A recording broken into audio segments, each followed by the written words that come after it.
Right now, I have to stop saying Well, that sucks. This may not be the time to stop saying bad words. In fact, this might be the time to start saying bad words. What the heck was that? That's not really a bad word. No, well, Holy smokes, Owen. Keep it clean. geez Louise. He needs some milk. What the fruit was that? Okay, that's gross.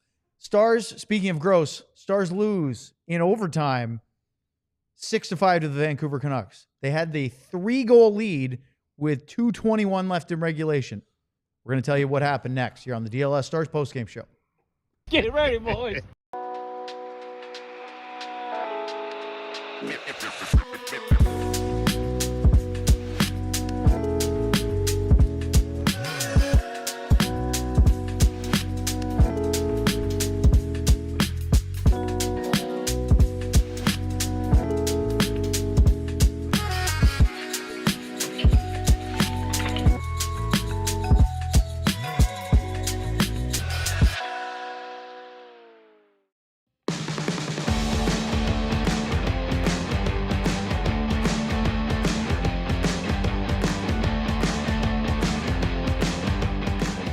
I'm trying to read the thumbnail. That is an awkward word, and it was an awkward end of the game as the Dallas Stars cough up a 3-goal lead with under 3 minutes to go in regulation. They lose in overtime. There's John Andersen, who poked his head out briefly. That was an accident. Hey, but he's there. He's our producer. He's Craig Ludwig, who's still stunned. I'm Owen Newkirk. We'll talk to Sam Nestler a little bit later. DLLS Stars postgame show. Thanks for joining us. Well, Luddy, a few minutes ago, we thought this was going to be a weird but ultimately buttoned up finish. Stars take a 5-2 lead late in the game. You go, okay, Granlund's empty netter, 3-goal lead, it's over. They lost that. How the heck did they do that? It's interesting you say buttoned up. It was everything but buttoned up. It was. And that's what they need to learn how to do or get back to doing is button things up. When the empty net goal goes in, who was that? Granlund? It was Granlund. They thought the game was over. And they quit. Yeah. Because it was over. And then the next 3 goals all end up being the same for the most part. But it's just the old I told you so, not what I mean by this, but in the pregame show we talked about, however they play, whether it's good or bad, it's not going to be fixed. I mean, you're going to have to put a game against a game against a game before the playoffs start to get out of some of the funk that they've been in as far as the kind of goals that are going in that are not good goals, too spread out, leaving good areas of the ice available, which they did not do in the first 2 periods. I felt like they tightened things up. They changed a couple, whether they changed it or not, but there was more guys in the right areas of the ice in their own zone. I'm not even concerned about the offensive zone because that will take care of itself. And then, there were a couple goals tonight. I mean, the one goal that goes in on Smith, I think it was the DeBrusk goal that goes in. He's going behind the net, hits him in the skate and goes in. Those things happen, but there are things that were in their control tonight that they didn't put their hands around. I can see the chat is upset already. I'm not surprised. I'm more concerned that there's 20 players that are upset right now. So I got a message from our buddy Boomer, Jim Gordon, who has a show on XM. I was actually on his show this afternoon talking about this leading up, and he just texted me, crazy, what is that? And the Islanders just did the same thing. So I went and checked it really quickly. Did the Islanders give up a lead or did they come back? Oh, they gave up. So New York was tied at Nashville after 2 periods, 4-4 tonight. They scored with 4.5 minutes to go to make a 5-4 lead. They scored 35 seconds later, shorthanded, to take a 6-4 lead. Stamkos scored on that same power play with about 2 minutes to go, and then they got a 6-on-5 goal with 40 seconds left to send it to overtime, and then Fedor Svechkov won it in about 2 minutes into overtime. That's not as bad as what happened by the Dallas Stars tonight. Well, the difference is the Islanders are going to be golfing in April. Yeah. They don't need to have their game in order as much as Patrick Roy wants it in order, but they had a hard road in order to find a way into the playoffs. So this is a different story. This is about a team that, as a matter of fact, Dallas, I had heard today, is the favorite. And the favorite being 6-1, I think, is what Vegas has them to win the Cup. And, and I don't disagree that they're one of the guys that can win the Cup, but they're going to have to find a way to tighten the batten down the hatches, because right now it's kind of pond hockey. All right. We're going to give you the whole spiel, but we're going to start at the end because We're going to Tarantino it. Oh, wait, are we starting at the end? Does John have things ready to he start? has I have things things ready. for you. You want to know how fast the turnaround That's our producer is, unbelievable. folks?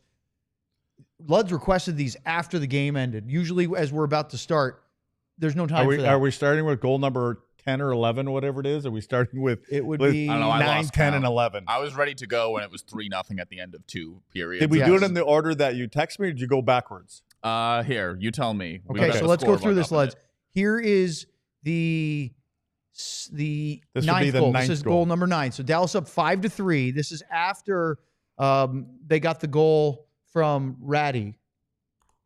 Okay. And so All I got to this is say 6 is, on I 5. wish there were people. Not everybody's watching this, so well, they are right now. Yeah, but get back and watch it if you're just listening. But where's the most dangerous guy on the ice? Anybody point him out.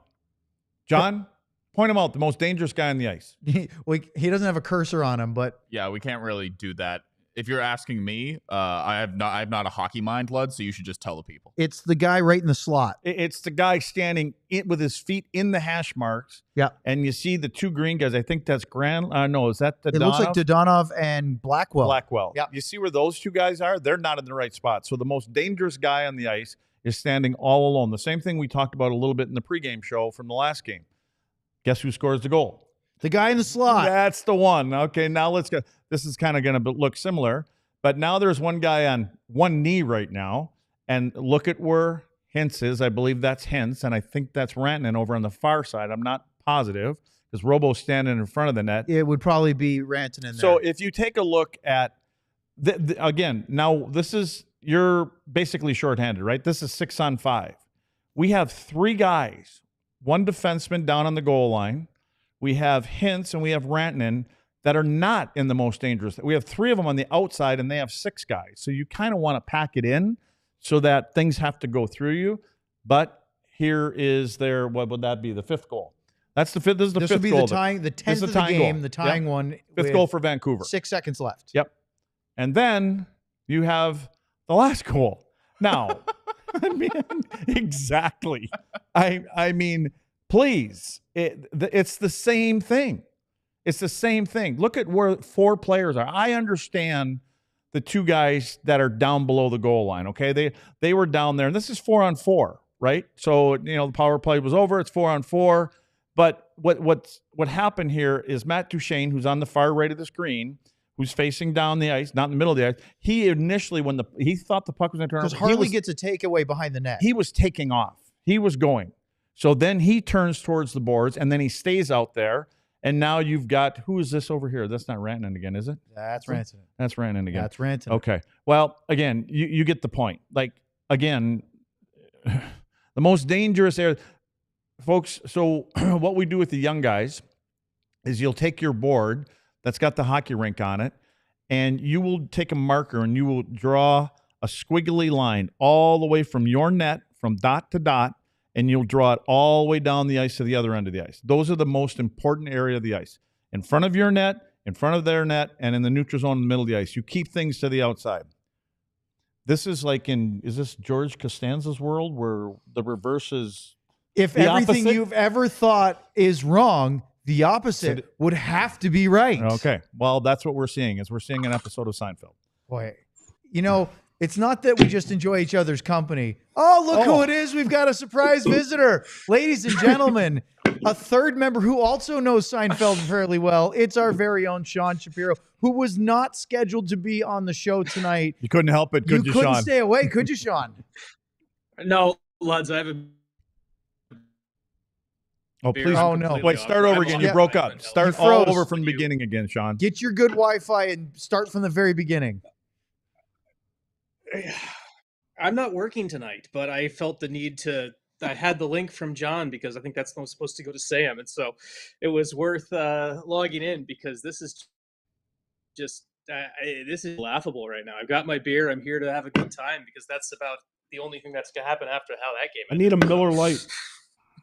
That was Sean, do you was remember? ridiculous. Do you remember the other night and I didn't mean it in a bad way, but remember there was a text I sent out to you guys, and I said this isn't a weekend thing. You know, remember that one? Yeah, I do. This is kind of why right here. This is what it was all aimed at. Is that it? Again, they understand. Well, I don't know if they understand it, but they know it and they see it. But I just think that as a group, as a leadership group, and all the way up and down the ladder, they've got to buy in to wanting to play the right way in their own end. And you know, the part about outscoring your mistakes as you know, it gets a little bit difficult at this time of the year. You know, so anyway, somebody else talk because I'm done. And now he's got a beer and I don't. Yeah, that doesn't seem right. John, can you go to a 2-shot so I can? Just give me the ISO over here. I'll talk to Sean and Luds. I'll tell you one thing. Luds can get up there and back with a beverage faster than he can move any other circumstance. Look at him go. He has to. All right, Sean. I'm going to sit here and watch the fridge as if I'm a Stars defender right now, and I'm just going to watch Luds. You're not going to defend the front of the fridge, are you? No, I'm going to watch from 20 feet away. So, Sean, let's talk about this. I'm going to go over here now. Oh, we're going back here. 5-2 up. Granlund scores the empty netter. Yeah. You're like, okay, the third period wasn't great. Gave up a couple power play goals. You made it more nervy than it had to. But Bourque scored. Granlund scored. Okay. Exhale. Game over. 40 minutes, you outplayed the Canucks, and you're going to win this hockey game, and now you can turn your attention to the Winnipeg Jets. The problem was there's still almost 2.5 minutes of game left, and that was enough. Ugh. Uh-oh. There we go. Frozen Sean. Well, it's just my Wi-Fi is just effective as the Stars defense at 6 on 5 right now. That's exactly what it was.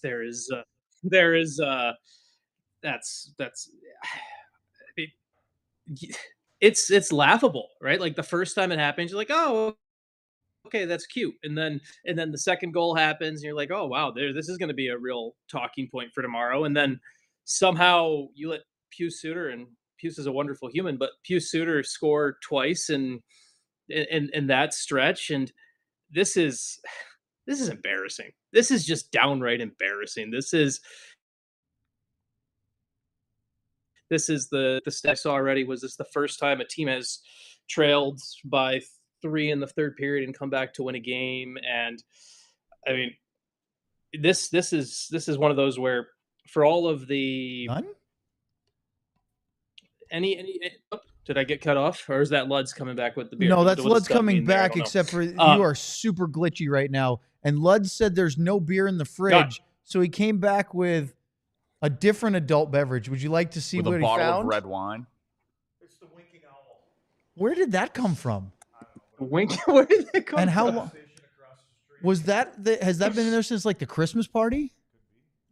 Hey, I mean, he's joining us, Sean. I guess we can't be beggars can't be choosers here. I mean, I'm going to change my Wi-Fi. Take me off the screen for a second, John. All right, so Lud's, I'm going to make an in-game adjustment. Unlike some people, I'm going to make an in-game adjustment. Well, it's Where are we at? we're just Sean's Wi-Fi is as he made the joke. It's as steady and reliable as the Stars' defense right now. And the question to you is, as you just kicked over your glass, is there something in that cup? Not anymore. It's on the carpet. Do you just spill red wine on the carpet? No. I wouldn't do that. That'd be alcohol abuse. This is just a Pepsi or something. Well, the carpet's going to have something on it, John, but we'll have to worry about it a little later. What the heck? Is this recoverable? Yes. Yeah. And you know what? Sometimes to say hit the bottom before you go up isn't, the sky isn't falling. I mean, this is not the bottom, is it? No, but this should be far enough down that it's a wake-up call. I mean, if you haven't seen any of the signs coming, this is a wake-up call that you have to want to play the correct way in your end. That's it. And no game is out of reach, one way or the other. Let's knock out the first break and come back and try to make any sense of this at all here on the DLLS Stars postgame show. And Sean's going to be back with some better Wi-Fi. Okay. The richest weekend in rodeo returns for one weekend at Globe Life Field. Don't miss the world's top rodeo athletes compete against the brightest rising stars in the sport for over $3 million in prize money. World champions Haley Kinsel, Stetson Wright, Jackie Crawford, and Casey Field return to Globe Life Field with an American Rodeo title on the line. Come for the rodeo, stay for the party. Friday night features country music artist Bailey Zimmerman, and Saturday night is headlined by Riley Green. Get your tickets now at AmericanRodeo.com. This isn't just another rodeo. There is only one place to see every reigning world champion compete in one place, or one champion in one place. Grab your boots and hat. We'll see you at Globe Life Field, April 11 and 12. There is something dripping all over the carpet over here. It's back-to-back nights of unmatched competition at the American Rodeo. Friday's the final qualifying round where dreams are made or broken. Then Saturday is, Owen, don't do that. It's the championship round where the best of the best go head-to-head for the ultimate title. One weekend, 2 unforgettable nights at and in Arlington. All right, I think that's my turn. And I can get myself together because I was just giggling about Lud's literally kicking over something It looks like on the carpet. But you know what's not going to be ruined? The carpet might be, but not our flooring. And that's because it's from Empire Today in this very studio. Let's tell you a little bit more about it.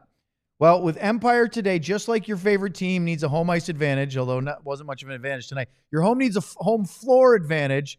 There's the shot of it right there as Lud spilled it on the coffee table, the carpet. That floor from Empire Today will be just fine because it will resist some of this stuff, and I guarantee you it will not be ruined at all. Well, unlike those big box stores that might have a flooring department, but the person that helps you in flooring may be doing sinks yesterday or stocking light bulbs tomorrow, Empire Today, all they do is flooring. And they can schedule your install as soon as the very next day because nobody wants to wait for that. Schedule a free in-home estimate today because some things are just better at home. DLLS listeners can receive a $350 discount when using the promo code DLLS. Yes, you heard right, a $350 discount with the code DLLS. Restrictions apply. Visit EmpireToday/DLLS for full details. Carpet wet, floor just fine. We're good. See? Nothing to see here. We're good. Sean, just like the end of the third period in overtime, chaos here in the studio. Absolute chaos. It's the most beautiful thing because it's better than the hockey game we watched, and that was... They've let up 13 third period goals in the last 3 games. 13 third period goals. Say that again? 13 third period goals in the last 3 games. Is that good or is that not? I think that's. I don't think that's good. I That's think not good. good. We can. No, 13. this That's reminds- more than 4 a game in the third.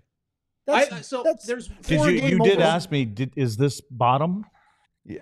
This is as bottom as this team's going to get. I mean, I mean, there's it's a little only- different if it's Nashville. There's only one person who thinks the Stars have been playing well, and that is the first job I ever had in Texas was at a small town paper in Kerrville, Texas, and the guy who was the photographer there, he was telling me at one point how good of a time he had at a San Antonio Rampage game at one time, and he's telling me about it, and the next day I'm like, oh yeah, it was a pretty fun third period. And he looks at me and says, wait, they play 3 third periods in hockey? Well, Tom, the photographer, left after the second period thinking it was over because it was just 2 halves. So Tom thinks the Stars are a very good team right now. Everyone else realizes what happens after 40 minutes right now because this is downright awful. This is horrible. This is like, I mean. And you know, Sean, I was all set to talk about who I thought was the best line tonight.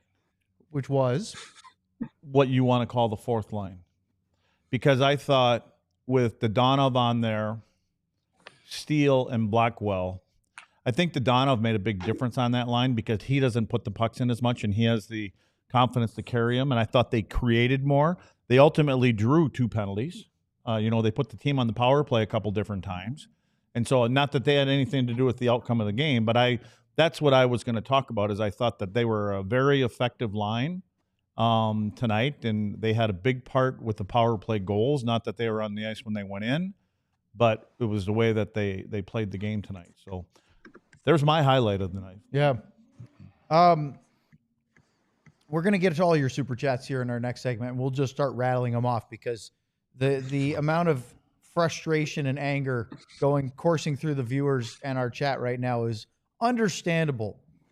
The good news, if there's any, which probably gets flushed out with everything else in the final 2.5 minutes, Sean, is that they went 3 for 3 on the power play because Ooh, yippee. Wonderful. Yay. But think about this. Dallas was on a stretch in their last 6 games, 2 for 20, 10%. Power play had suddenly looked very pedestrian. Rantanen scored his first goal at home as a Dallas Star. Duchene and Marchment got goals. It was looking really good in that regard. Then they gave up a couple of power play goals against, and it was at one point we were at 5. Actually, that's how the game ended. But I mean, I remember Luds, DeBrusk scored 17 seconds into the third. It was a carryover power play from the end of the second, and it broke the shutout 3-1. Let's ask Sean about that one. Go ahead. Sean, I just want to get your opinion on that goal. Like, is that strictly on Casey? Did he lose his net, or did DeBrusk just make a smart play? A little bit of both, but it's one of those. Yeah, I'm gonna put a little bit more onto Smith than I probably should right now. It's just because you're finding flaws in everything right now. I think if they had won this game 5-2, you're like, okay, it's a good play. But I think everything comes with a hint of you're trying to find all of the strings that led to the collapse, and that's. But in a vacuum, I think it's a little bit of both.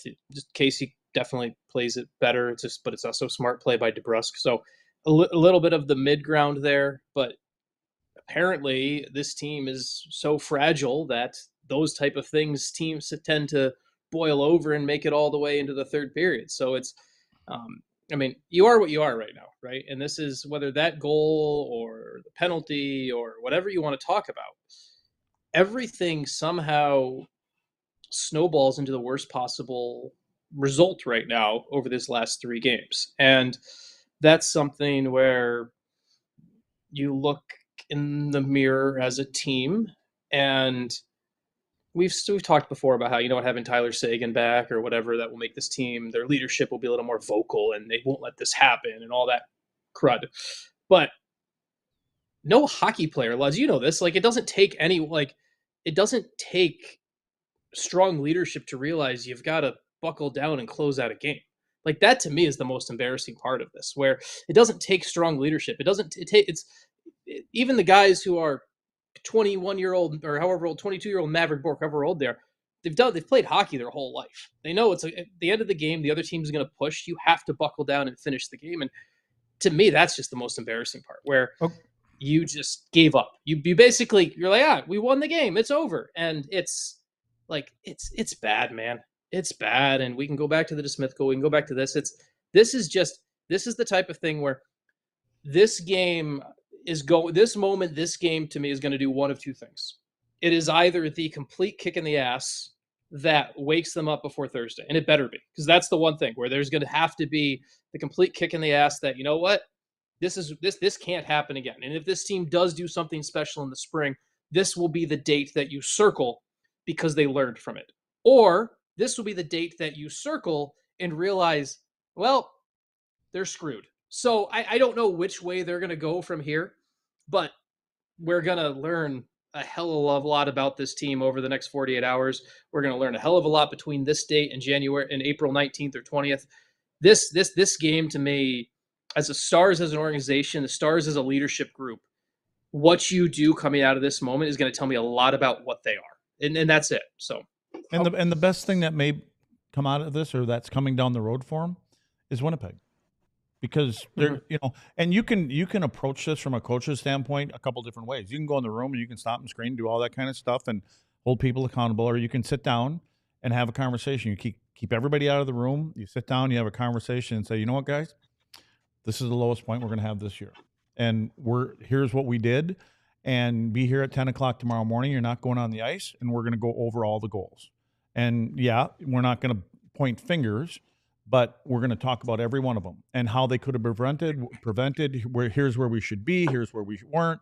and you make it a constructive thing, because with the team that's coming in here that you're going to play in 46 hours or whatever it is from now, it's still an opponent that we can use as a measuring stick. And we're planning on meeting them at some point here in the next 3 to 4 weeks, 5 weeks, whatever it may be. But I think you could admit that might be the approach that coaching staff makes, or they go in and, because reading the riot act right now at this time of the year, to me, doesn't really accomplish a lot. You know, if you did it around game 40 or 35, or, you know, when you saw some of the same things in there, maybe that would have helped then, but not necessarily now for me. According to NHL stats, tonight was the latest 3-goal comeback win in NHL regular season history. 59, Well, you made it into the books at least. It is the latest. Yeah, there you 59 go. Start of a 3-goal comeback win started at 59-0-0. The previous record was held by the Montreal Canadiens as they beat Ottawa, starting their comeback at 56-38 and then ending up winning that game. So, interestingly enough, it has happened twice this year.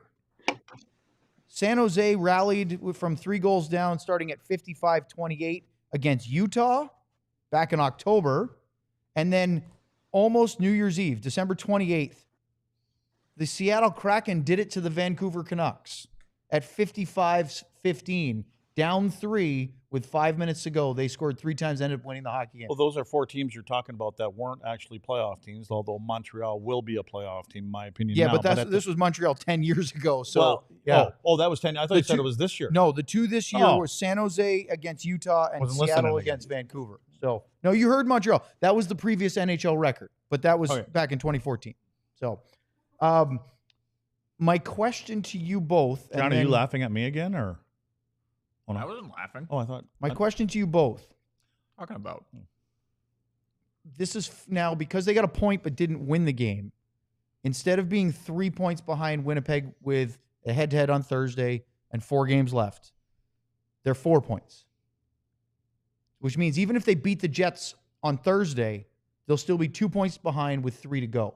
It's not impossible, but again, I know 1 point doesn't seem like a lot, but I think 2 points makes a huge difference compared to 1, because you're asking the Jets to slip up over the final 3 games. Does this, in a way, take that target away, that goal? Is this just sort of lock Dallas into that second seed? Well, that's why I said there's a couple different ways as a coach you could approach this, and I would choose the second way only because you still have hope. It's not like you just lost a playoff spot. You're still in the playoffs, and you actually still have a way to put this thing really in the rearview mirror. You go and play a good game against Winnipeg, you get a couple points, and then who knows what happens from there. John?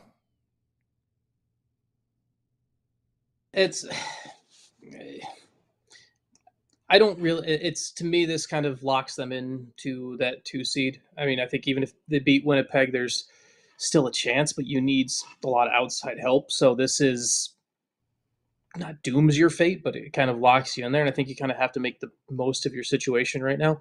I think from the Stars, I think any worrying about whether you're going to get Colorado or the wild card team or anything like that, you're not good enough to worry about who you're playing. You're not playing well enough to be like, oh, we want this matchup or we want this. You got to get your own crap or crud in order, right? Like, that's like, there are way more problems they have to worry about themselves, where worrying about who they're going to play. And I know the team doesn't necessarily do that, but a lot of the stuff that we talk about with from a fan and media perspective, so who they're going to get and how's it going to match up. And the team has to start looking at that. Like, right now, none of that matters at all. The only thing that matters right now is Pete DeBoer plopping a big mirror in front of that team and them figuring it out themselves, because you're not good enough to worry about what your seed is right now. You've got so many problems right now that you have to figure out, and you got about 12 days to get it done. This takes me back to, there was a time in Montreal, and it's the reason I did it one time here in Dallas, and we had, when you have Hitch as a head coach, and at one time we had a guy by the name of Jean Perron, and it was done in Montreal by the captain. So that's kind of where I got it from.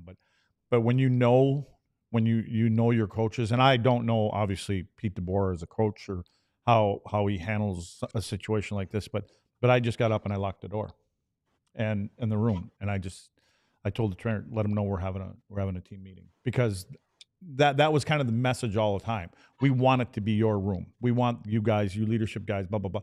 We want this to be you. We don't want to have to sell this all the time, because their message gets old after a while. I mean, they can only say you're a piece of you're a piece of junk in so many ways. Really nice save. I know. But It looked like I DeSmith saw out somebody there say I should be allowed to say that. 55 minutes. Yeah. So, but you could. But then there's that part, that side of the coach saying, this is what we told them in the beginning of the year. We wanted them as a leadership group to go from 5 guys to 10 guys to 12 guys to 18 guys. They're taking charge of their own, actions. And so, like I said, I don't know what they're doing, but that's another way. And I mean, I agree with what Sean's saying, and I can see where you're like, I don't know where this team's going to be. I would hope that with Jamie Benn, Matt Duchene, Tyler Seguin, who's going to be there. He's probably in the room right now. That would be my hope. Tyler's in that room right now. That those kind of guys are going to say, we know what we have in here.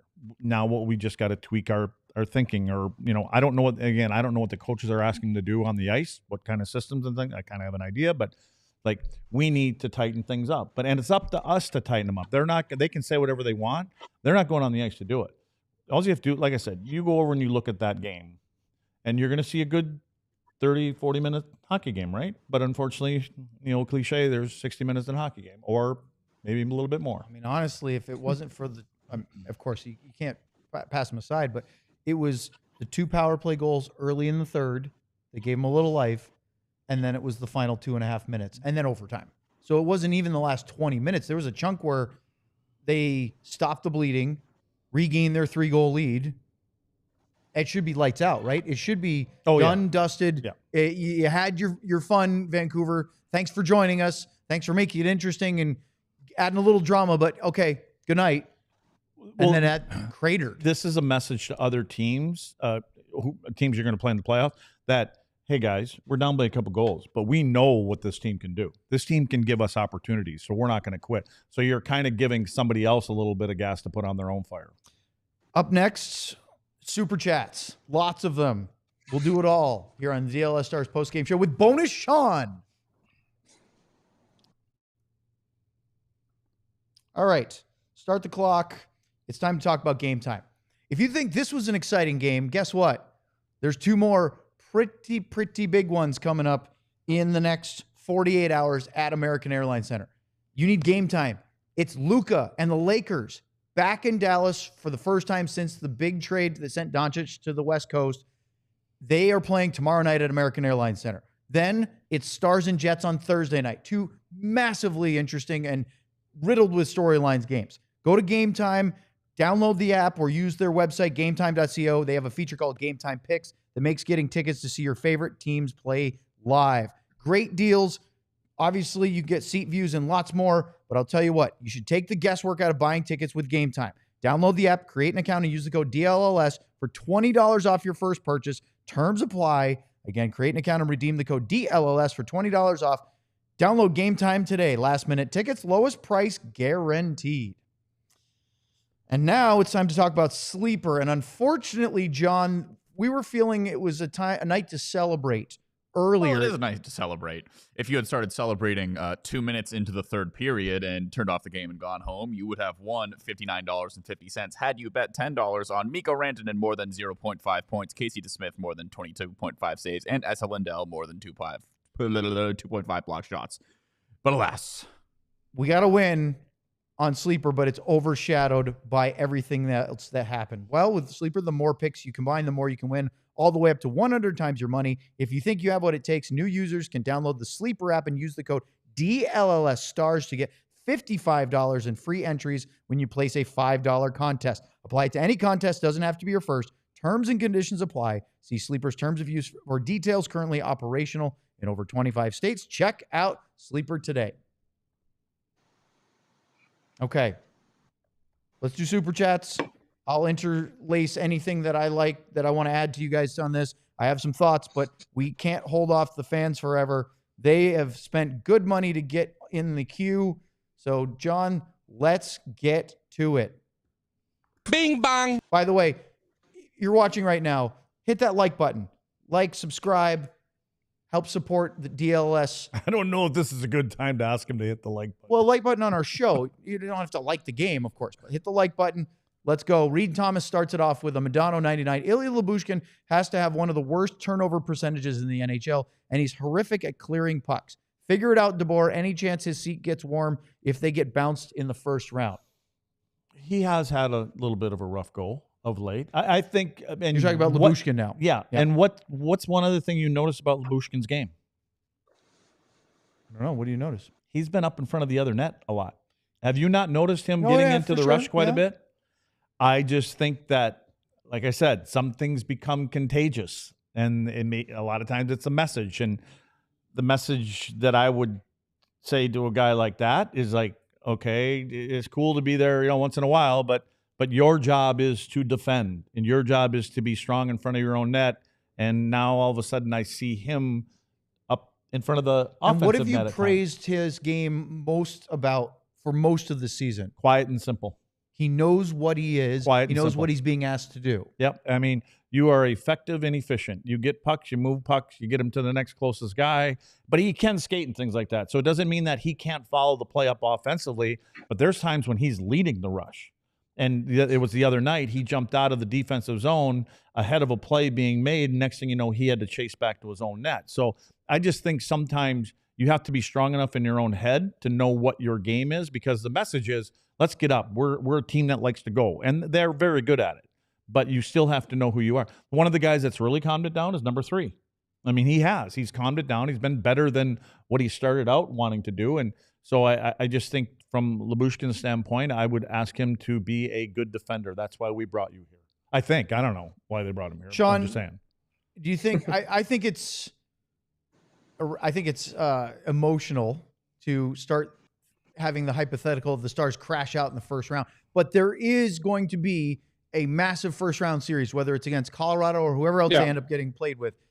So the second part of Reed's question, does DeBoer's seat warm up because they don't have the kind of playoff success that is expected this season, which is extremely lofty? First round is not where the Stars want to be. They want to win the whole thing. Getting to at least the third round feels like the expectation. I know that's not easy to do, though. Well, Pete DeBoer still has a year on his contract for next season, last time I checked, right? That's, if I remember correctly. 4-year deal? And, yep. And Jim Nill is an extremely loyal man, almost to a fault at times, but that's the reality. Fun fact, Jim Nill has never fired a coach for hockey-related reasons. In his entire tenure in Dallas, every single time, it's either been contract expiring like Lindy Ruff, act of unprofessional conduct with Jim Montgomery.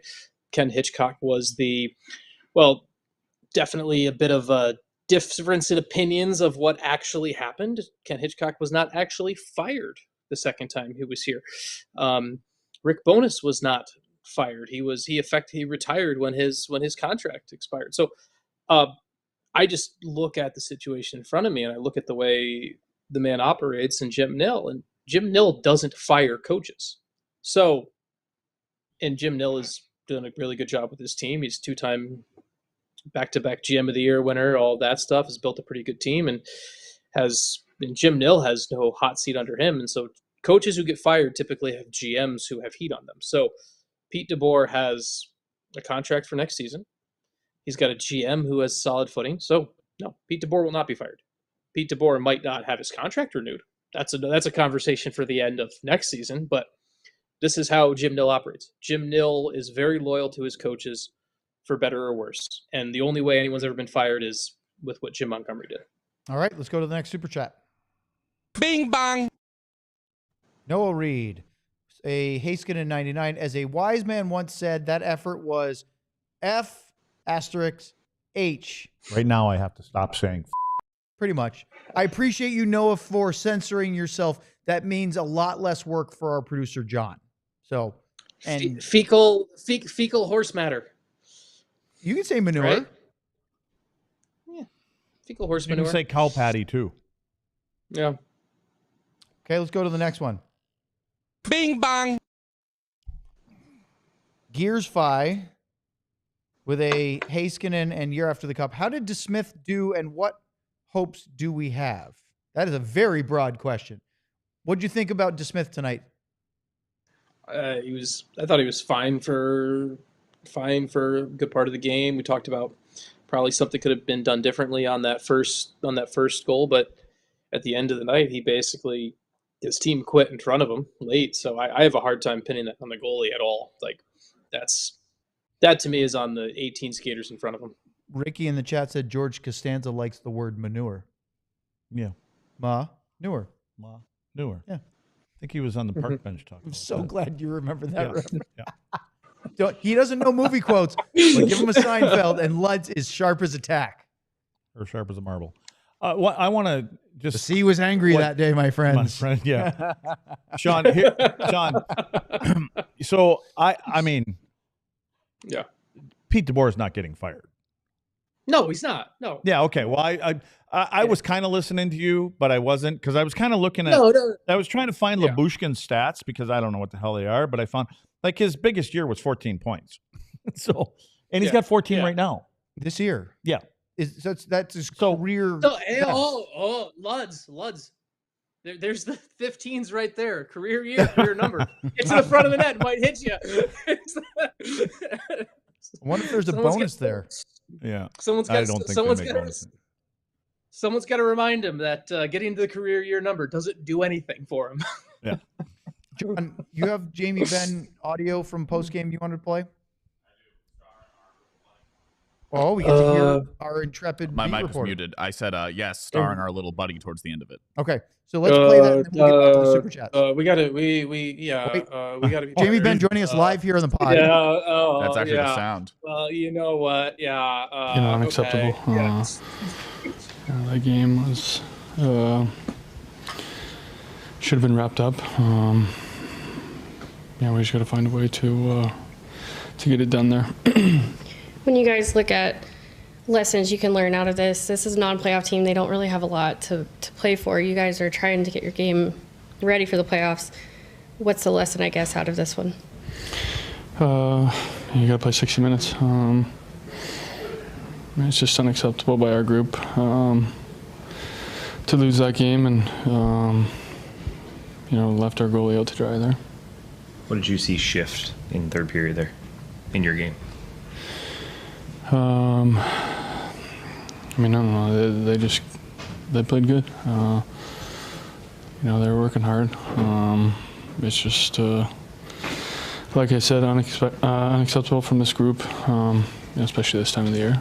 Sean, I applaud you. Guest has muted themselves, but everyone could see you dying laughing during that whole thing anyway. So he won't mute his mic when he hammers on his keyboard during the show, but he will when he laughs. Good for you, Sean. I was not. I knew it would be spot on. I wasn't expecting it to be that spot on. So that's. Christina says in the chat, different Christina because it's with a K. Not bad, Sean, but with less vocal energy. He generally lets his play do his talking. Oh, of course. More super chats. Let's go. Bing bang. T Farmer with a Madonna 99 cup here. Talk expletive against Otter all you want, fans. This doesn't happen with him and net. Casey was comfy in all the wrong ways. This is why he's paid. Unbelievable. Sean, is that fair? I have a hard time pinning this on Casey DeSmith. I don't. This is maybe Jake Ottinger in there makes the save, one of the saves, and you win this game at the end, and that's fine. But to me, this game's not on Casey DeSmith. This game's on the 18 guys in front of him. Some fans need to go to an optional skate and watch when the guys are out there playing, just shinny hockey. Both goalies are getting lit up. This was shinny hockey at times in this game. And I'm not saying shitty. I said shinny. Oh, but you said it there. Well, I just wanted to be clear so that nobody thought I was saying shitty. I just said that's shinny. twice. We're still going. All right, let's go to the next Bing one, John. bang. Save us quickly. Marshall second, a super sticker. I don't know if I've ever seen that one before. What does that mean? A DeSmith and 99 cup here. Game over, written in a pixelated way. Oh, so he did one of those like emoji stickers that doesn't translate well in our program, does it? Yes, or he's trying to do Bill Paxton from Aliens. Game over, man. Game over. You guys don't know that one? I do know that one. All right, let's go to the next one. Bing bang. Nate G with a Brendan Smith a year after the Cup. 28-3 Falcons are laughing right now. No, they aren't. They are not. They No, they're not. They're not. The worst comeback loss in Super Bowl history. This is game 78 of an NHL season. They are not the same. Bing bang. Go Pats, by the way. Mark Stone redacted. Pats. Don't be an old lady, John. I like this one. This is how you handle it with humor. A Lundqvist and year after the Cup. Redacted. Don't be an. Oh wait, he said it again. Luds' confidence level with the Stars right now, 1 to 10. 7, because I felt it was a 8 to 9 for a long time. I listen. I'm not. Again, I'm not going to jump off a ledge here. This is. I just think this has been coming, and I think there's been areas in their game for 30, 40 games that they should have tightened up then. Now there's an exclamation mark at the end of it. And I think that this is not in the playoff game. Can they change everything, do a complete 180, blah, blah, blah? No, but I think now they're going to say, we need to buy into the whole game. Sean, what's your confidence level 1 to 10 right now in the Stars? It's probably around a 6. Like I firmly believe that this team can still win a Stanley Cup. It doesn't. My view of that doesn't change. I go back to, if you want to kind of pull some optimism out of it, I go back to last time this team was in the Stanley Cup final in 2020. They played 3 absolutely horrific games, and I know it was in the bubble in Edmonton, but they played, I believe it was Vegas and Colorado. I think they won the last game against St. Louis, and then they played a horrible game 1 against Calgary, and then still were one of the last 2 teams standing. So I look at this in that way, where this has to be that wake-up call. It has to be the moment you take the right lessons from it, and I think this is a group that can do that, but they just have to prove that to us. So I'll call it a 6. I'm not going to – it's still in the 2 to 3 teams I think can win a Stanley Cup, but I need to see them respond the right way to this. I need to see them be to prove that they can do that.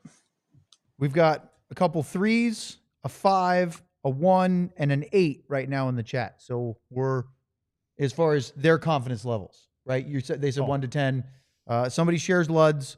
They're in that range, a little bit closer to Sean, and a couple really down in the dumps. And what are we talking about from confidence level? Does that mean we got a break? We'll talk about it in a second here on DLLS. Never mind. Now I feel like Sean.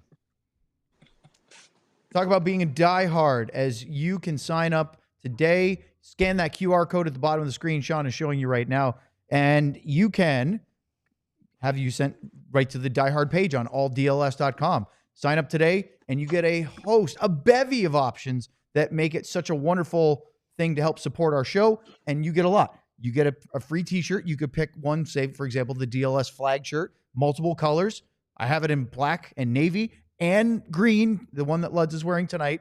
You could also get the Finnish Mafia shirt, which is a phenomenal new drop that I just got over the weekend. You saw it on the Sunday afternoon pre- and post-game show if you were watching for the Minnesota game, and a host of other things.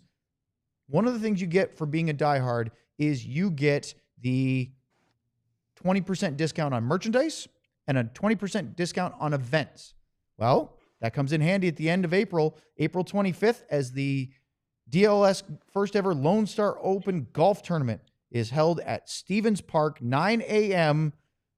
This is on Friday, April 25th. It should be a heck of a lot of fun. You've got continental breakfast, 18 holes of golf with a cart, contest, raffles, a gift pack, grilled buffet lunch afterwards. Use the code DLLS Diehard Golf for your discount for any Diehard members. And there are some special celebrity foursomes available. You, 2 other players, and Sean Shapiro could be a foursome. You, a friend, John Radigan and his son, or 3 of you and DLS Rangers writer Jeff Wilson. Also available right now. Go to alldls.com, find the events page, and you can sign up for that today. And please support us. Okay. Let's do a quick hello to Sam. Sam? It's Sam. We haven't even gotten close to making a dent in the super chats. We've started them. Sean was so incredulous about the performance tonight that he, there you go. There's the digital high five. Nicely done, boys. And he had to make an unscheduled appearance on the postgame show. So now that you're with us, we just played a little bit, about a minute of Jamie Benn audio. But that's all we had. What's going on downstairs? Yeah, I think that was the only part of Jamie's interview. I think it was only a minute long. Pretty much the theme throughout. We try to figure out what actually went wrong, and a lot of the answers were we're going to have to watch it or we're going to have to figure it out. A couple players and talked about how they played. They played a really good game through 40 minutes, which I'm sure you guys have already talked about. And they say you don't flip a switch in the playoffs. Well, this team just flipped the switch in the third period in the worst way possible, and then did it again in the last couple minutes. But I think the theme here is it's a lesson they have to take away. The positive spin of it is learn this lesson in the regular season. But I think the Stars, me and everyone else, are running out of ways to say that. You can only learn so many lessons in the regular season before the regular season ends and you're in the playoffs, and they are running out of that runway that we've been talking about so much. Pete said it's a shame because it takes away from all the good they did. But that's also what happened, right? You can't focus on the good if you end up throwing it all away in the third period and losing a game, as Sean pointed out. One of the worst, if not the worst, collapse in NHL history. So I think the thought from Pete and the players is it's not acceptable. All the good that they did. Mikko talked about how he loved scoring a goal in front of the home fans, but they have to be better because the team didn't win. This is something that I think is either going to go one of two ways. It's either going to crash and this team's going to go downhill here and flutter into the playoffs, or they're finally going to take it to heart and we're going to see a team come out, practice hard tomorrow, and play Winnipeg at the level they need to play. But the only thing for me, before we go back to Super Chats, is I don't really care how this team plays against Winnipeg in the regular season. When this team plays a really good team, for the most part, other than maybe that Winnipeg loss, they play well. It's when they play a team that they should beat that they don't play high enough up to their level. So I don't really know what to take away from it, but very, very disappointing. And I think it crashed and burned is the way they're looking at it. And I think that's the way to look at it. All right. Let's super chat it up with the four of us and John, AKA the five of us. Bing bang. Seth with a Brendan Smith just a tip. and a year after the cup. Thank you, Seth. Very generous Thank you, of Seth. you. Thank you. Bing bang. Burned Oils with a Lundqvist and a Masterton. Owen, it'd be best if you stop smiling for the rest of the night after what happened. We're all furious in the Die Hard Discord. Some people use a nervous laughter coping mechanism. Some people realize that this is one of 82 games, and this team is a playoff team who's going to have at least home ice for the first round. Some people grab a bottle of wine. Some people grab a bottle of wine. Some people spill the bottle of wine. Some all people over the laugh floor. because I didn't spill any wine. their buddy on the show does an uncanny, unprompted, impromptu Jamie Benn impersonation. Then we hear from Jamie Benn, and it is spot on accurate. Sean, do it again. If you can't laugh, come on. You want to just be miserable and angry all night? Yeah, we got to be better. Unacceptable. Unacceptable there. The games should have been wrapped up. Unbelievable. Sean, I couldn't Sean tell the bored his difference. internet to death. The amazing thing is that I first started laughing tonight After a because day. Lud's kicked over his cup of Pepsi or whatever it was all over the floor. That's what started. Then Well, it's all over the desk. you too, were trying to be do a fair. read, and I had the giggles, and I was trying not to, and you looked at me and started giggling, and it got worse. So, Bing anyway. bang. I can't wait till the next time Sean reaches out to Jamie for an interview. Oh yeah, you think that'll be delightful? Maybe wait a week before we ask him to come on the show. DLS D Stars Die Hard. Luds, real quick. I'm cutting Owen off. Luds, the relationship Jamie and I have is one where every time we see each other, it's a respectful F you. And we don't say F, we actually say the thing to each other. And it's exactly how our relationship has been for a decade. So it's every time. So I'll see Jamie in about a week, and that's exactly how it goes. And I wish you could record full that. life. I know you can't. Oh, it's but- recorded. You can record all my stuff. You can record that. No, not hit what he said. I'm saying, like, I want to see Jamie tell him to go F off or whatever. That would be We'll know with the our- two shiners he has. Yeah.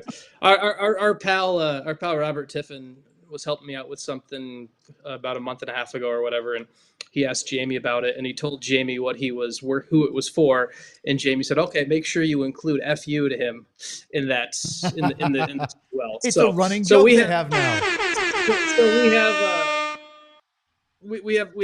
it's one of the healthiest relationships of my life. I know exactly what to expect. So, By the way, so D-Stars Diehard said the sky is officially falling. The sky is falling. All right, let's go to the next one.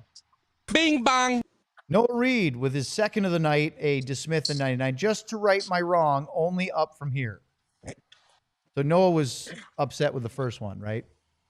So only up from here. Bing bong. I'm gonna sit down You should. today. JT with a Lundqvist and Harley. Stars are winning it all this year. Calm before the storm. How about the storm before the calm? That's probably Right. more appropriate. I mean, tonight was not the calm, right? Well, it might be called. Jamie sounded calm. Didn't he? I'm sorry. I've been told I'm not supposed to smile the rest of the show. Hey, Sam, did you get a chance to, apparently not, chat with one of the coaches, any of the coaches, the janitor, anybody else besides Jamie? Yeah, we talked to Pete. That's what I said in my whatever thing. Pete basically said it's a shame because it will take away from the good that we did over the first 40 minutes. But he did finish that with saying we have to figure out a way to play 60 minutes, and we absolutely did not. This is the third consecutive game where they've lost with the lead in the third period. One question for you, Luds. Pete said, I forget who asked. Someone asked about the last three third period giving up the lead. Pete said that he thought they were all different situations. Did you see that as the same case, or is there a theme you're seeing in these collapses? Well, what I see is they lost. And I see that them losing the same way. I see them trying to go score the fifth or sixth or seventh goal instead of taking care of your own end.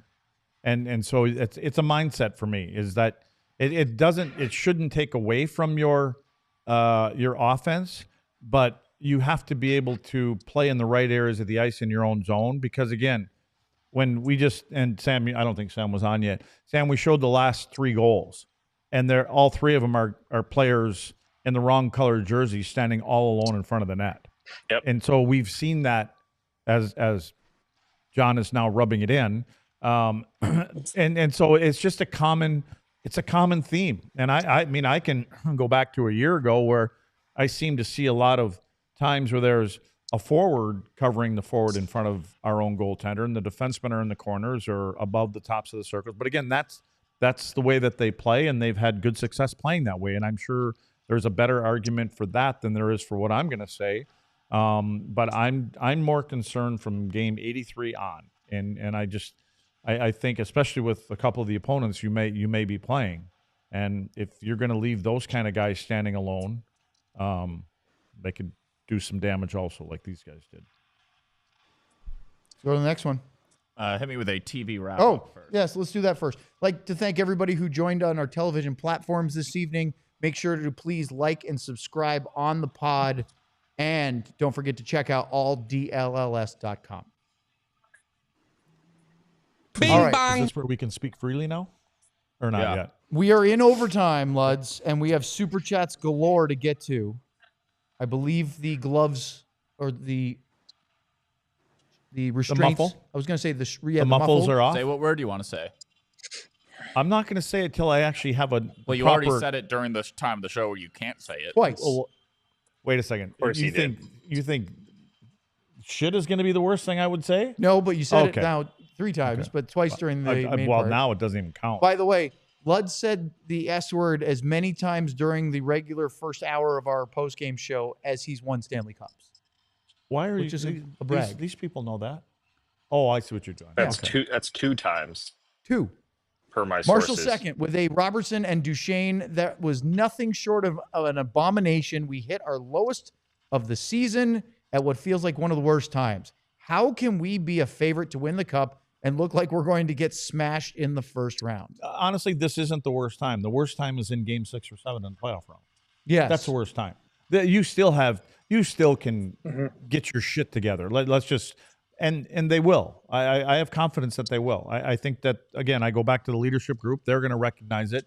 And if it's brought up the right way, they will say, you know, if we have to give every one of these guys of the 16 teams that are in the playoffs, they will all be willing to give up a goal, a point, or whatever to win a round, to win a game, to win ultimately at the end of the 16th win. They will all give that up. That's the time of the year that you kind of, it's about everybody else. It's about the big prize.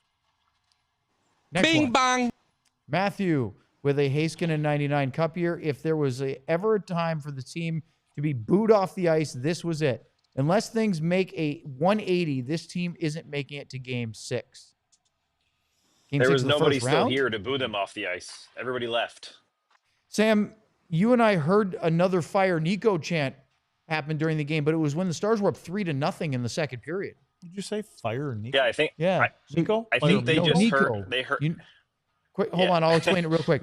Have you heard who the Mikko Mavericks Rantanen. general manager is? Nico Harrison. No. Basketball. Okay, I don't care. They've been chanting Fire Nico ever since the Luka trade. Okay, what does this have to do with anything? Because when the Stars were up 3-0 tonight, instead of being booed off the ice, what they want now is they were in sort of a celebratory yell about the Mavs GM because, of course, Luka's coming back tomorrow.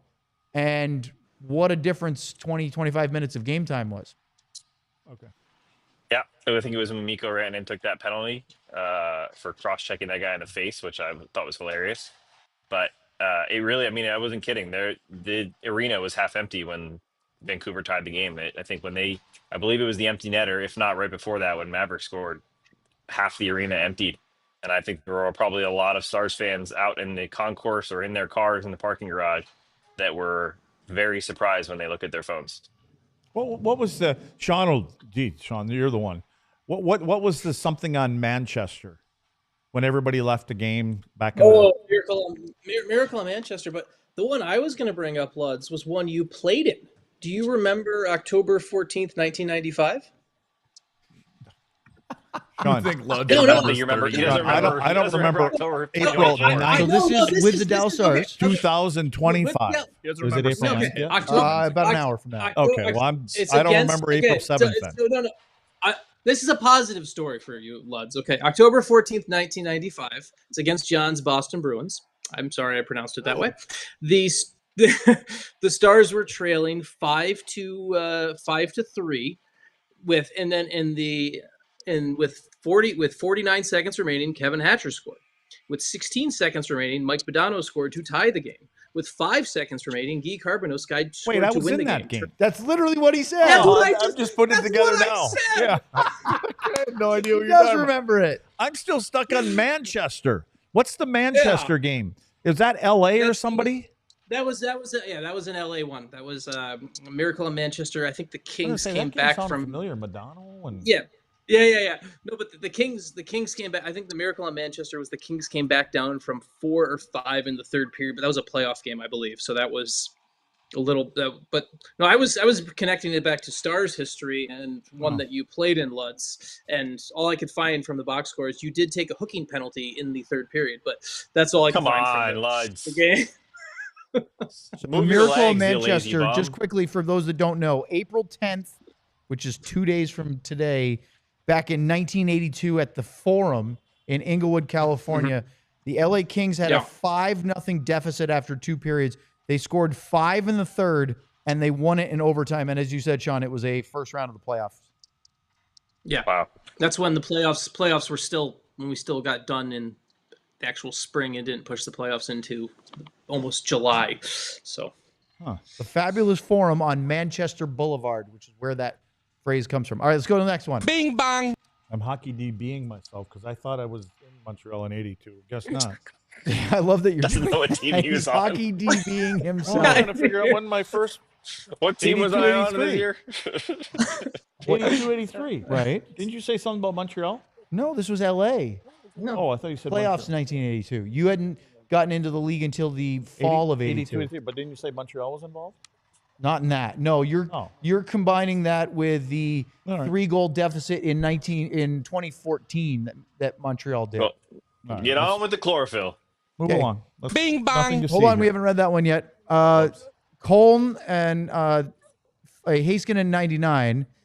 Luds, have you been a part of a loss this bad? What's the feeling in the room? Do they recover from this, or is this back in the back of their head always now? Yeah, I've been the cause of some of the losses that bad. So, of course, I've been. Yeah. Like I said, it to me it depends on where you are in the season. It depends on how the season has gone up to that point. There's a lot of factors that go into it to how you handle things like that. Sometimes you just let the coaches come in and yell and scream, and then the next time, and again you find different, because the messages get old.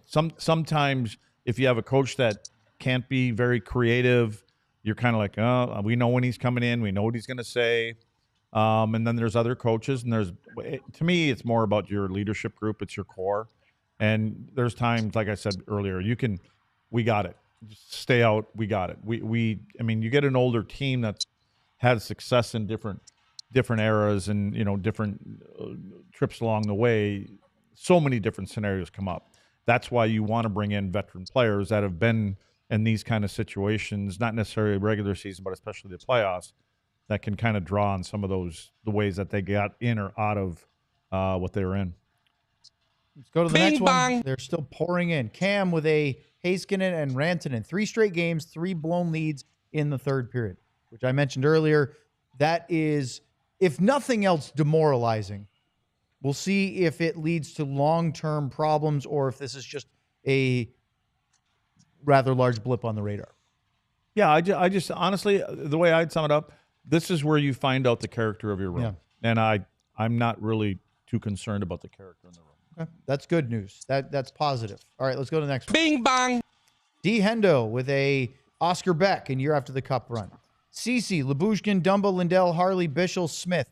Does that look like a Stanley Cup winning defense? No. Going to be bounced by Colorado in 5 without Miro. Defense wins. This ain't it. Sam, I believe you were talking in our pregame show, something the coaching staff was talking about, team defense, not blue line defense alone. Yeah, the team defense number one, but also team offense and controlling play. I mean, if you look at, that's why I asked Luds what he saw, because everything looked like it turned from what the Stars were trying to improve to what they've been doing. Every puck was turned over in the neutral zone. Every man was wide open, and that's not one guy. That's not Matt Dumba's fault or Cody Cece's fault, who has become the new Dumba all of a sudden for Stars fans. That is team defense. If one guy makes a mistake or if one guy loses his coverage, the Stars are built to cover for that. The Stars are built to be in the right spots. And right now, they 5-man unit or 4, whatever it is, they're not in the right spots. That is not going to be solved by Miro Heiskanen either. That is a core team thing they need to figure out to make that better overall as a team, not one player. Let's go to the next one. Bing bong. Oh, wait, wait, Sean. real quick. Go ahead, Sean. Real quick note on Cody Cece. People say, like, oh my God, Cody Cece is not part of a Stanley Cup winning defense. Cody Cece was part of the defense that knocked the Stars out of the Western Conference Finals last year. So And got to Game 7 of the Stanley Cup Final. So let's Cody Cece might not be Erik Karlsson or whoever you want him to be, but he takes a little bit more heat than he probably should, just because he doesn't have a bigger name and he got asked to come in to replace Miro Heiskanen with the deadline. I just think there's been such a high ceiling and unrealistic goal for what people want CC to be, and he actually hasn't been nearly as bad as people look. He's not. I'm not saying he's a savior and someone you build a defense around, but he takes a lot of heat that I think people are looking for a scapegoat. Stars 25 Cup year, Heiskanen 99. I repeat what I said from last game. You cannot convince me Bischel is out before Ilya or Cece. Bischel for me has gotten better and better each game. I say tonight there were times where under pressure or what seemed like there was going to be pressure. To me, he hurried a couple plays, but for the most part, I think he's gotten better every single game. And right now, I mean, on a night like this, it's hard to argue with that, but I just think that there's something about experience when you get into the playoffs. So it's not like they're both going to be out. We have much more to get to on the Super Chats, but John had to use the restroom. Instead of hiding it, I'm going to tell you about it. So he ran off, so we're going to talk for a minute. He said for Luds to make the bing bong sound and me to just read the next one on the screen. The problem is that I don't get to see every Super Chat because after a certain point, they get past how far I can scroll back. So I could get to one, but then that one's asking for a drop, so he's not there. So we won't do that. Oh, this one we could do. So bing bong. Thank you. Allie Dally, our friend Allie up in Edmonton or Edmonton adjacent, with a $6.99 Canadian. So it's a Bischel Canadian. Why the collapse on these 3 games when they had the opportunity to take number 1? Should we be worried about the mental game? Anybody want to take that? I think Luds just said that before when I asked him, right? Mm-hmm. By the way, I would be. Go ahead, Sean.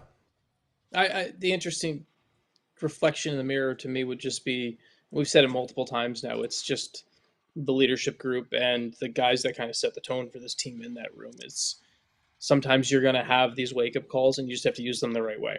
And that's kind of how I look at that right now.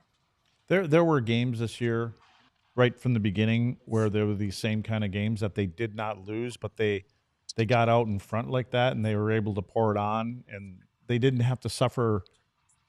There were no problems, you know what I mean? Mm-hmm. And things went their way.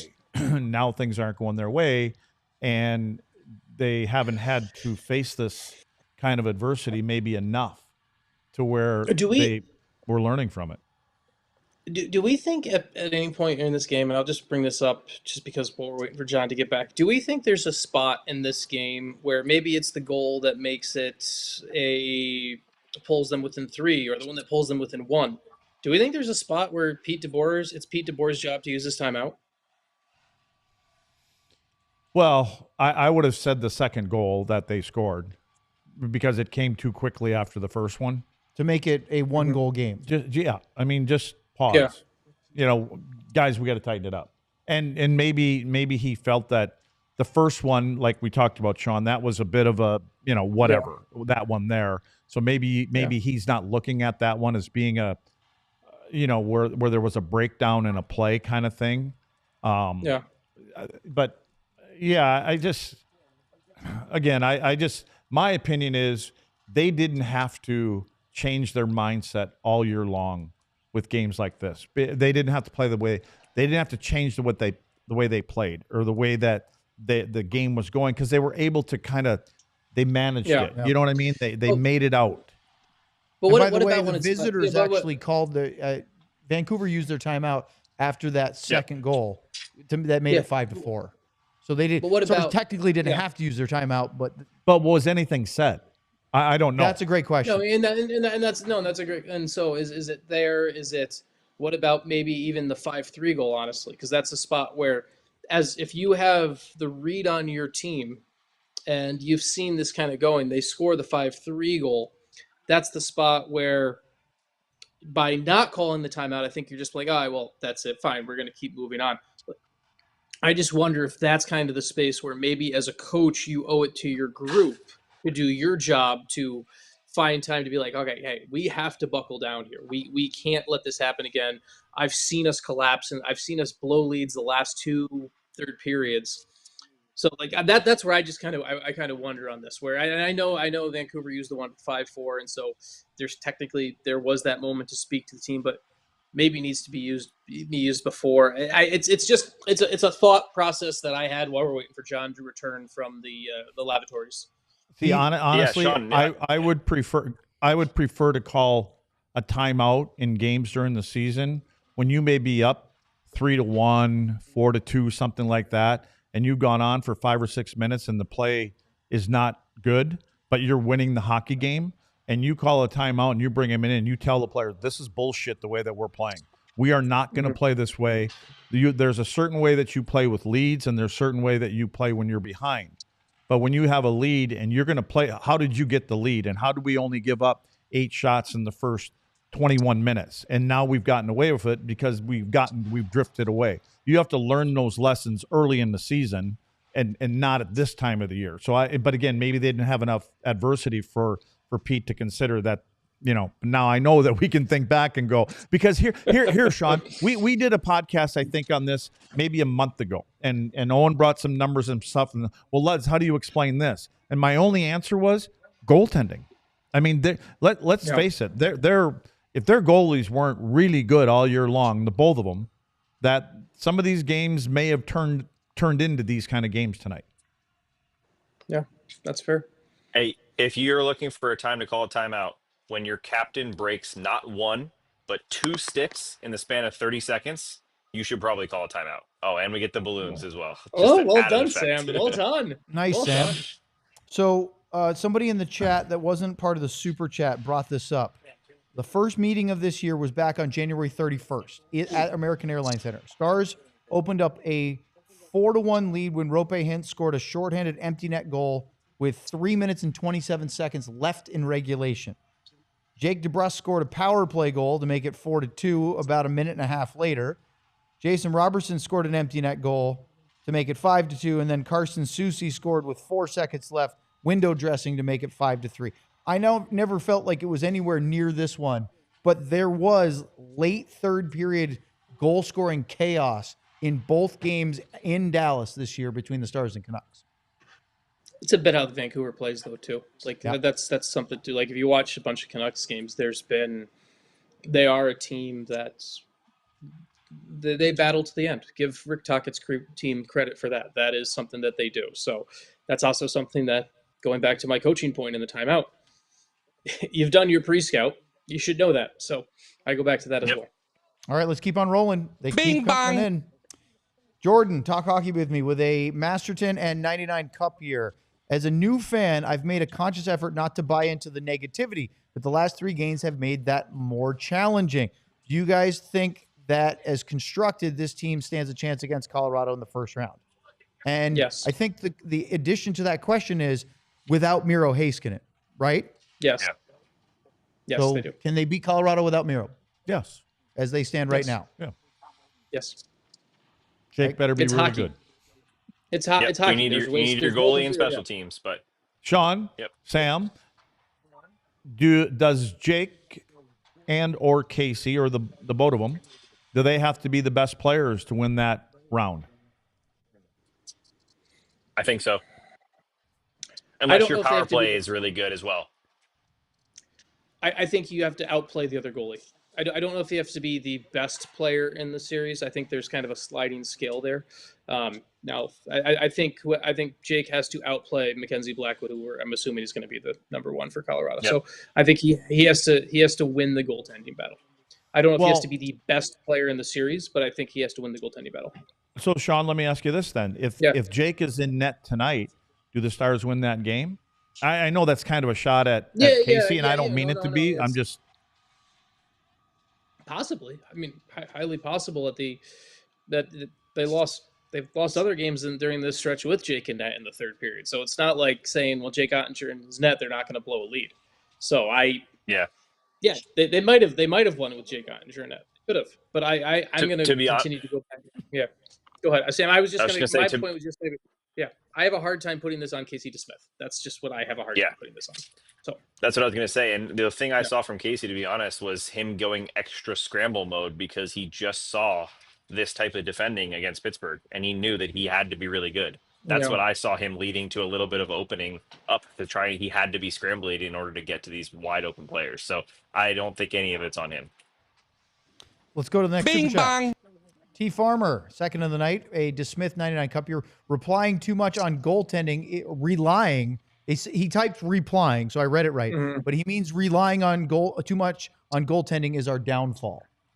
Yeah, I don't know if they rely on it.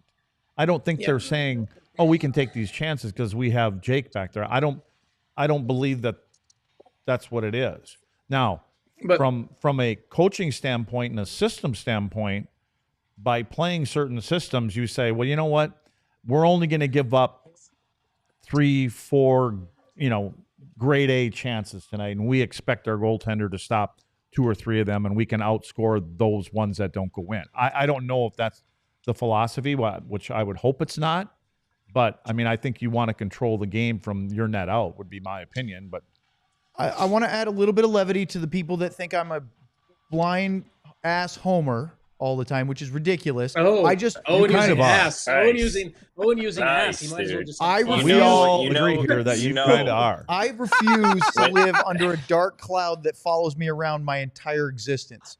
But I would like to point out that the playoff-bound Carolina Hurricanes got shut out 3-0 in Buffalo tonight. And, sorry, John, but the playoff-bound New Jersey Devils got spanked 7-2 at home by the non-playoff-bound Boston Bruins. But both of those things have been happening. Buffalo's been beating teams. They always do at the end of the year when nothing is on the line. Yep. And the Devils have been kind of falling off a cliff. But if the Stars lost a game at home to a non-playoff team by 7-2 scoreline, you're telling me that the Stars fans wouldn't be reacting with, this team is awful, we're never going to win anything, the sky is falling. To me, it's the same emotional gut reaction of something really bad happened that shouldn't happen. Does anyone put the New Jersey Devils though in the Stanley Cup contender? Exactly. You're missing the point. I'm not missing the point. I'm just, if you're going to bring up, hey, what the Devils did and then the Hurricanes did tonight, those are other playoff teams, but the Stars are not the New Jersey Devils. Okay, Stars are in the first fine. series. So you're not wrong in your minute detail here, Sean, but I could spend the next 5 minutes digging out games from the past 2-3 weeks where really good teams have lost to bad teams in ways you go, oh, that would be embarrassing. It's not that they lose to teams, it's how they're losing. And they should have lost other games during the year if it wasn't for excellent goaltending.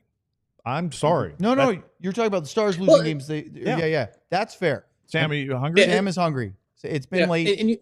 There he is. And you talk about relying on goaltending to connect back to the question. Like, here's the thing: teams that win the Stanley Cup, they typically have a top goaltender or a goaltender playing at a top level. This is a common thing across the league. Like, there's when Colorado won, there was a little bit of an outlier, but Luds has 2 Stanley Cup rings because he's got one. Patrick Waugh was in net, the other one had Belfour was in net. Like, that's something that you have to accept. It's part of the equation.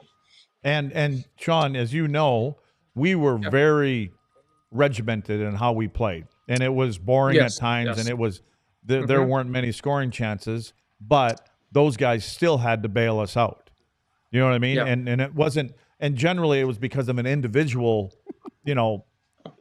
bonehead play that you had to get bailed out on. Well, got a couple of absolutely hilarious chats because of Sam. Bailey said Sam's gumming down some peanut butter cookies. Ardell said Smackletron.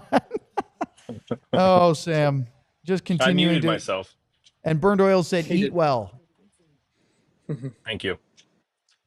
It's late. That's a shout out to. Are we almost done? I don't know. Keep going, John. What's our next super chat? We have like 18 more super chats. So right. If we go past midnight, can I does drive? Ben give while us we're doing tomorrow this? off? No. Huh? No. We tried this before. We can't do 2 shows in one day, though. Yeah, if we go that till doesn't 1 make a.m., sense does to that me. Okay, call him up. Ask him, or if he's watching right now, I guarantee he'll probably Twitter. I guarantee you he will reply in the chat. Not a chance. All right, Stars 25 Cup here. He's not awake. Is this the hat trick tonight, John? I have completely not been keeping track of the hat tricks. We'll assume it is. You could just wave one. You don't have to throw it if you're not sure. Careful, don't spill anything. I just broke my hat. Yeah, see, that's a bad idea. Oh, no. Whoops. All right, well, you got to take yourself off the screen for just a minute or move yourself in front of somebody else. There we go. Will there be post-game interviews publicly available after tonight? Someone has to answer for this poor of a performance. The answer is yes. They are already posted on the Stars website. They're posted on Twitter. I imagine they're probably streaming should have been wrapped up. Victory Plus. Yeah, we just got to find a way to. Is that Sean or Jamie? To get it done there. When you guys look at. Okay, let's go to the next one. Bing bong. Christian, I really try not to be negative, but why does DeBoer refuse to use his timeouts? Yes, fault the players where you can, but can we talk about game management? We talked all about timeouts, and then in the chat when we were talking about timeouts, Christian went, "Oh, come on, that was my entire super chat." But we did answer it's a good one. We just got to it earlier. It is a good one. It's a really good one. So shout out to Christian. Sick tap to Christian. Colm, or maybe Cologne. Could be German. Madonna 99 Cup here. Why has Pete DeBoer coddled this team to the press aside from one presser the last month? It was actually twice during the winning streak. This team has been uninterested and outplayed, and he says every night, "Oh, I like their effort." No hard questions either.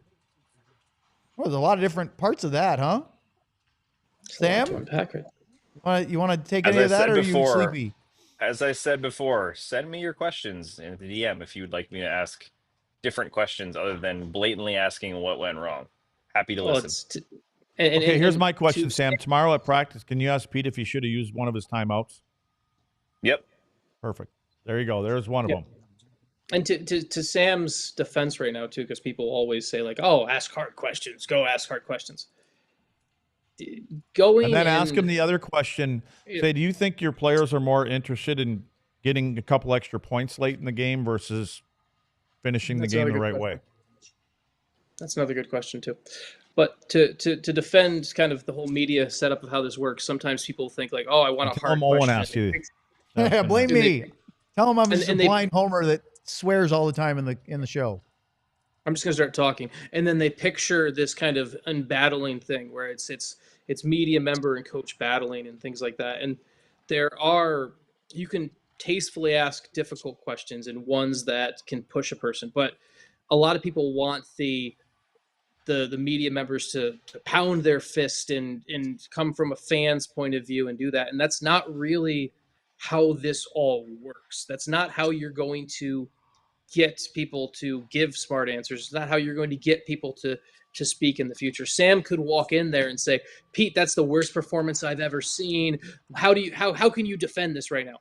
Sam is immediately going on the offensive. How are you going to expect that isn't giving an honest answer from someone? So I think when we talk about hard questions and smart questions, I think there's two very different things here. And so I want people to kind of remember that, because asking a media member to go in and kind of come in with a lot of fan-like energy and a lot of venom and everything like that, if you come in with that in the right tone, Luds, you've been on the other side. You've seen players. If a media member comes at you, pretending to be smarter than you, you're going to shut them down immediately. You're not going to actually have a further conversation. I think we have to remember that when people talk about the difference between what hard questions are and smart questions are and how to pose them. I think that's an important context that comes into play. So the things Luds talked about are very important, but they have to be asked in the right way. So that's my one piece on that, and I'm rambling and whatever. You're right, Sean. The short of it is you have to have tact over an 82-game season. Yes. You can't just go to the riding crop every single time, just like in every relationship in your day-to-day life. Did you see? Yeah, that's what I was giggling to. We'll get to it. Oh, he's going to go right to it. Scrub the carpet before you leave, Luds. It's a perfect super chat from our GM. Next. Now I can't. Oh, there we are. Sorry, Sean. That's what I was giggling about. I saw it come in when you were in the middle of your rant. Noah Reed gets a very half-hearted hat wave from John. For the hat trick, Rantanen first goal on home ice is steps in the right direction. Look, I know it's completely glossed over and overshadowed by the end of the game, but that was a really nice power play goal that we've come to expect from Mikko Rantanen from that right circle, one-timers, and he just buried it past the glove short side on Demko. Nice pass by Wyatt, too, set him up. It looked a little Draisaitl-esque. Didn't it? Down on one leg from that area of the ice. I personally believe that Rantanen is playing. He's getting up to feeling comfortable with his line mates and things like that. So I think every game, I think he's better. He's more noticeable. Again, he's not going to be, the guy that back and forth and does all the right things. But I mean, from what I'm seeing, he's gotten better, and he's going to continue to get better, once he gets a little bit more comfortable with everybody on the team. Next. Bing bong. Marshall second with another Oscar Beck. Is it inappropriate to say we should have put Otter in for Casey after the 4th goal in the 3rd period? Not because this was Casey's fault, but as a message to the rest of the team. So the 4th goal was with, 30 seconds left in regulation, Sean? That's how Jake Ottinger blows a groin. That's how Jake Ottinger. How incredibly reckless would it be to do that? That's how we talk all about Jake Ottinger having to be your Conn Smythe winner if you're going to win a cup. That's how you mess with you potentially blow a groin for Jake Ottinger right there. So that's dangerous. Just for those that are sitting there going, well, what is he talking about? Can you just give us a quick why? Why can that be risking a major injury for muscle pulls for a goalie? Yeah, because as much as you want a goalie to get, there's only so much a backup goalie can actually do to have his body ready. He's been standing, kind of sitting in that little area between the bench for almost 2.5 hours now at that point in the game, because there's warm-ups and then he sat for 59 minutes of hockey and everything like that. And so even if and Jake doesn't take nearly as many of the walks down the hallway. Like, one of my favorite things was that Kari Lehtinen would just take walks back and forth. Like, Kari would just take laps almost because he would just quickly get bored. So Jake doesn't even do that to kind of get his legs going. He just watches the game there. And so if you bring him in and it's the first shot he's faced or it's the first action he's faced, you're just putting yourself in a spot where it's just such a dangerous thing where you could take the wrong step. You're just playing with fire in that way. It's why the NHL, it's why there's now a rule in the NHL that they've changed the rule where if you pull your goalie for injury reasons, you're allowed to give them a short warm-up during the game. And it can only be for injury reasons, to be clear on that. You can't say, I'm going to do it for performance and then pull them in, because then the team could try to use it as a sneaky timeout and then just make a change back. But that's why the league has even changed the rule where if a goalie injury happens, you bring in a goalie in, you can now get a quick short warm-up because they don't want that injury to happen. So that's why. Yeah, and I'm more concerned about an even major injury when the guys in front of him are playing the way that they are and giving up the slot for shots and taking one off the chin, taking one off the crown of the sorry. And now if it's the other way around, you may want to get your lead guy out of there and, the sacrificial lamb goes in there, because we need that guy in the playoffs. So we're going to get out of this. We're going to need him. All right, let's go to the next super chat. Bing bang. Burned Oils with a Brendan Smith and Oscar Beck. Excellent comments from Sean and Luds tonight. Thank you for your positivity, Burned Oils. Bing bang. Next, Stars 25 Cup year. I didn't see your name in there. What does Winnipeg put Hellebuck in net versus Dallas on Thursday? Yes. I would. Yes. Why?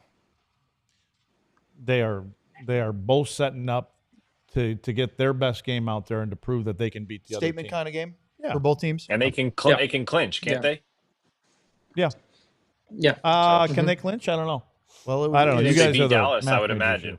It would be 6 points with 3 games left.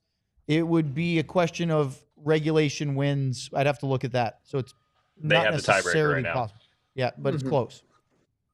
Yeah, and when you have a chance of meeting a team in the playoffs in the second round, possibly, or whatever it turns out to be, you're putting best against best. You're trying to give both of your goaltenders are trying to get the confidence that they're going to beat the other guy at the rink, even though they're not shooting on them, but they're going to outplay them. So next super chat is a Nils Lundqvist in Year After the Cup from Tingpu Venkata Subramanian. When your team loses, you think they can never win another game. When your team wins, you think they'll never lose a game. This is our NHL. This is particularly the emotion of the playoffs, right? You win a game in the playoffs, we're going to win the cup. You lose one, we're going to get knocked out. We're never going to win again. It's just the roller coaster. I wouldn't go that far. It's the roller coasters that fans ride. I'm not saying players. Oh, okay. I'm saying the fans. They absolutely feel that way. Most of them. Bing bang. Jeff with a Oscar Beck, 3 straight losses. How long do we keep saying this has been coming? Enough already. Blowing a 3-goal lead in the final minute. They flat out quit. Inexcusable, period. Better now than in the playoffs. This is a wake-up call. If they shouldn't have had one. If they didn't understand it earlier, now they've got one. Allie just asked me to say the last guy's last name 3 times fast. Probably not. Let's go to the next one. Bing bang. Ardell with a Ottinger and a Jamie Benn. And he even wrote it down, Ottinger and Benn. Thank you, Ardell. I've attended over 500 games at the AAC since 2011, 2012. This is the worst loss I've ever seen. Get your S together, Dallas. When things get FUBAR, KISS.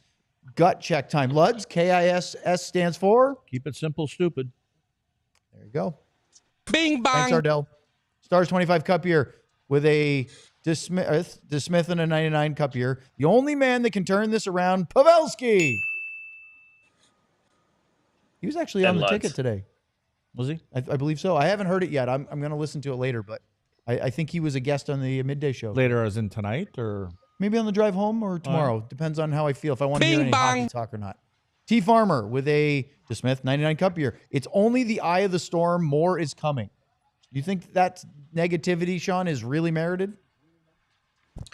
I don't understand. I mean, the eye of the storm is things are calm in the middle of a hurricane, right? Like that's from my understanding of science. Now you're the astrologist, Owen. The astrologist, yes, cosmetologist. Yeah, maybe as you drive out of the eye, it gets worse. Yeah, that's what I was gonna say. When you get coming out the other side, does it mean is that a positive thing? We're coming out the other side? No, so it's bad both ways. The middle is calm. Both edges of a hurricane are disastrous. So this can't be the eye of the storm then, right? Because the eye of the storm is nice and calm and rosy and everything like that. From my understanding of how hurricanes work. I think it's well established that T. Farmer likes to imbibe during games like this, so we should let it slide. Come on, Tim. All right, next one. Bing bong. Ardell with a Ludwig. Luds can now start saying F. Right now I have to stop saying Does that stand for failure? Do you feel that way? No, I'm not going to say fuck now. You just did. Too late now. I know. Well, I'm Bing bong. Well, you did. We got you. Ali with a... Oh, this is the one we did before. So, John, when you went to the restroom, this is the one, the last one I could find. So, thank you, Ali. We already addressed this one. Let's go to the next one.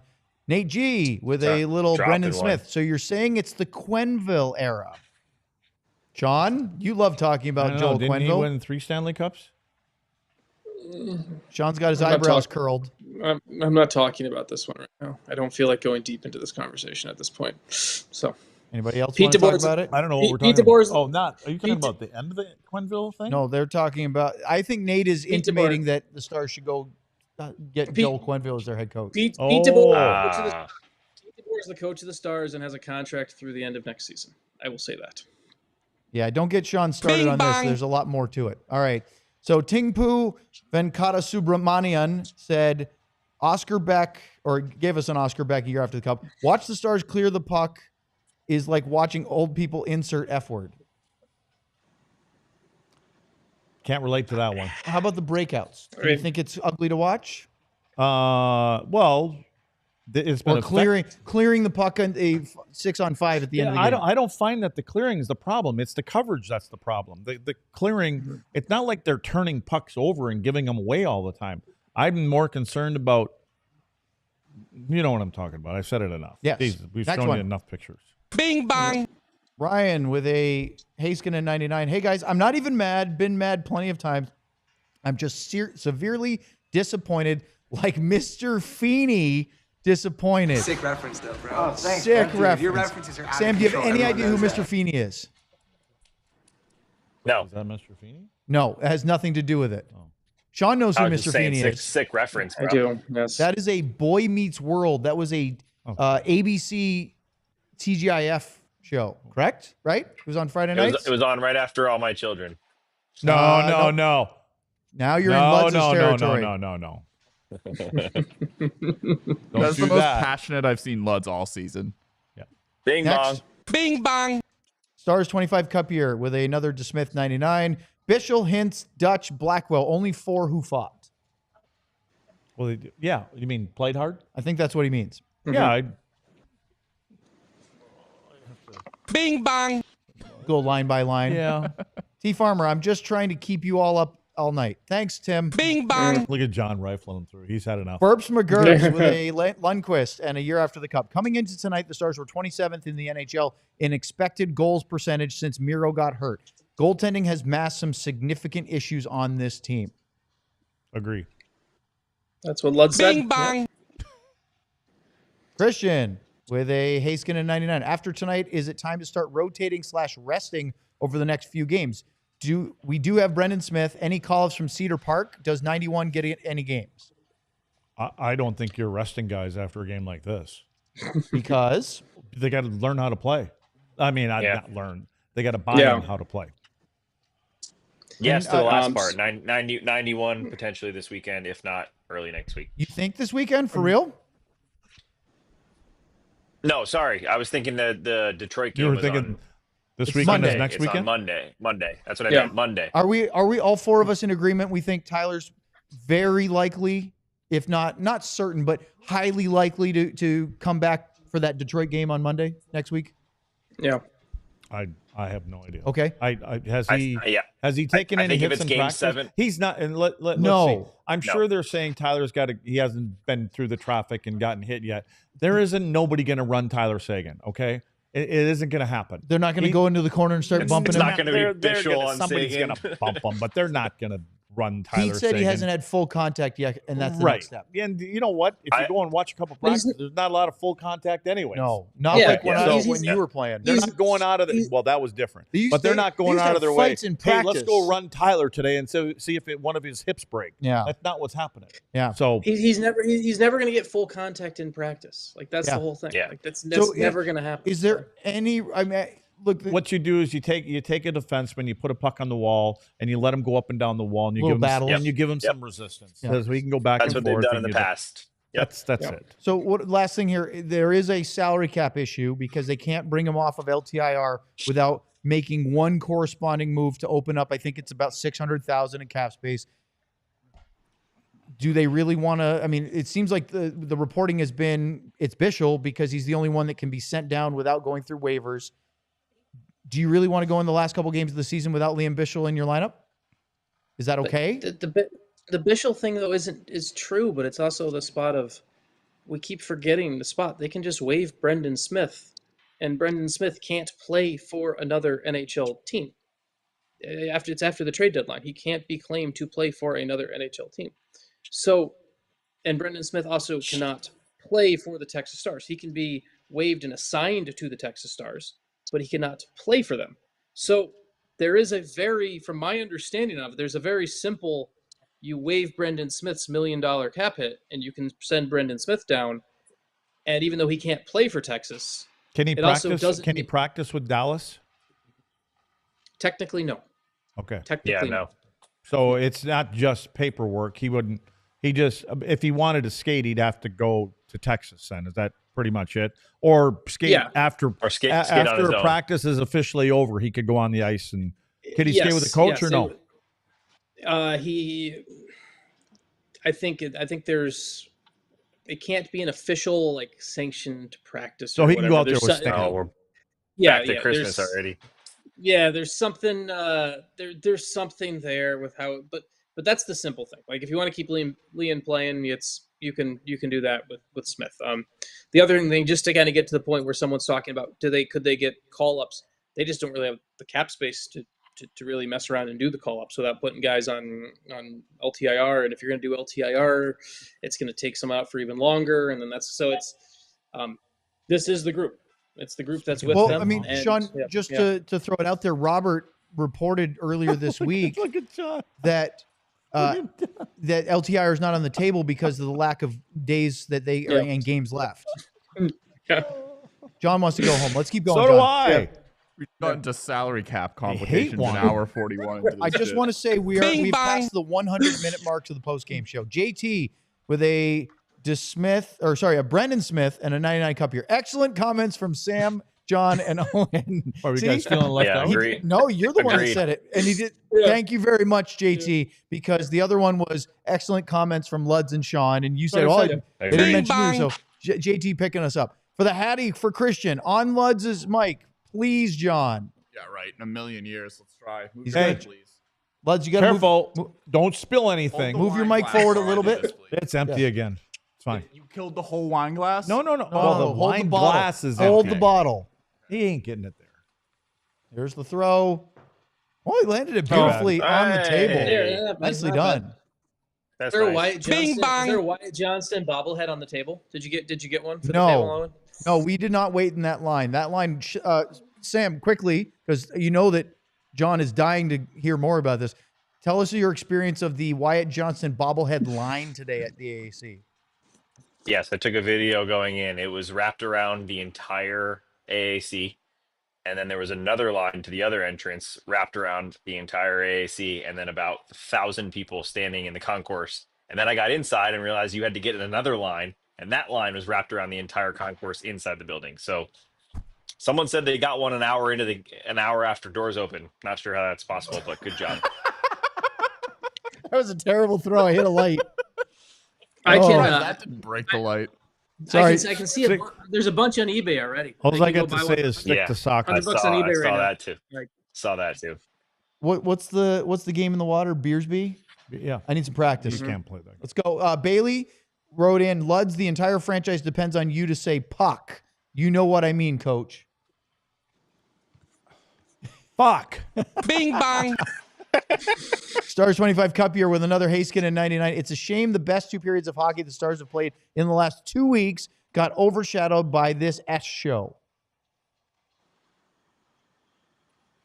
Do you think the first 40 minutes were the best hockey they've played in 2 weeks? I thought that third period against Nashville was pretty good as far as offensively. Yeah, but we're talking about little segments of a game. I know it's a problem. It sure is. All right, next. We were on the last one, game. and then guess who had to send in another one? Oh, it's Tingpu. Venkata Subramanian. There about that. There you go, Al. Venkata Subramanian? You read it. I did. Yeah, see, you're great. Venkata Subramanian. Piece of cake. Piece of cake. Yeah, I don't know what they're worried about. It's not. And the guy said in the chat he made it up. It's completely fictional. Hurry up before John's going. Hurry up Does before somebody else. anyone know where I can cash a third-party out-of-state check in Mesquite? No. Bing bong. Reed Thomas with another Haskin 99. You know this is a good show if you stayed up kind of late with it after a shit loss. Thanks, fellas. All right, end it. There are more people on now. Unreal. Good night. Thank you all. Yeah, that's 106 minutes. We outlasted the Stars' effort tonight. We'll be here tomorrow at 1 o'clock, maybe. We Luds. played hard for 106 minutes. Damn straight. We played from beginning to end. No passengers on this show. Only one Except for casualty. maybe Sam. He was eating crackers during the middle of it. For John, Sam, for the unexpected Sean, who will be on the show tomorrow. For Luds, I'm Owen. Good night. He's going to finish his chicks. We all silly like the mayor.